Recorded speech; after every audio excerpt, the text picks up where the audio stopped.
It could potentially be the start of easing the crippling cost of childcare for families. Today, officials with the Ford government met with the federal government to try and start hammering out an agreement for $10 a day childcare. It is the first official meeting on the issue since the federal election. Meanwhile, costs for childcare are going up. One family just received this notice that their cost of childcare is increasing by 16% as of January 1st due to inflation, COVID precautions, and the 21% increase in the cost of food. The monthly fee for a young child will be almost $1,400 a month. Another family received this notice that its daily fees are going up from $42 a day to $50. That will cost them an extra $200 a month. All while a deal to reduce fees remains elusive. Do you think that this $10 a day accessible to everyone in the province within 5 years is nothing more than rainbows and unicorns?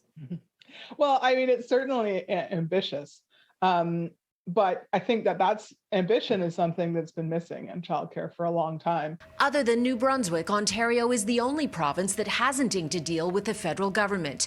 Justin Trudeau's plan calls for fees to be cut by 50% by the end of 2022 and go down to $10 a day by 2025-26.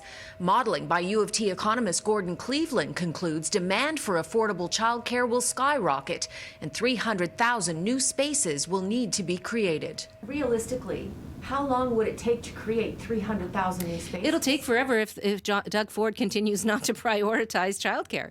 The Ford government insists it hasn't signed a deal because the federal government hasn't made a fair offer for sustainable funding. They currently contribute only 2.5% of childcare costs in Ontario.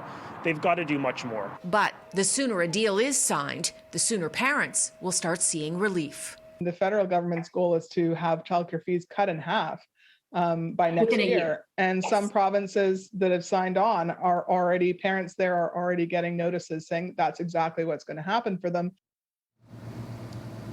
Today, I asked a senior Ford government source if $10 a day childcare is nothing but a pipe dream. The answer was, I don't know. Even when a deal is reached, creating hundreds of thousands of new spots will be a massive challenge. After all, it's taken the Ford government almost 3 years to create some 20,000 spaces. And I'm told a lot of details need to be ironed out even before a deal is possible.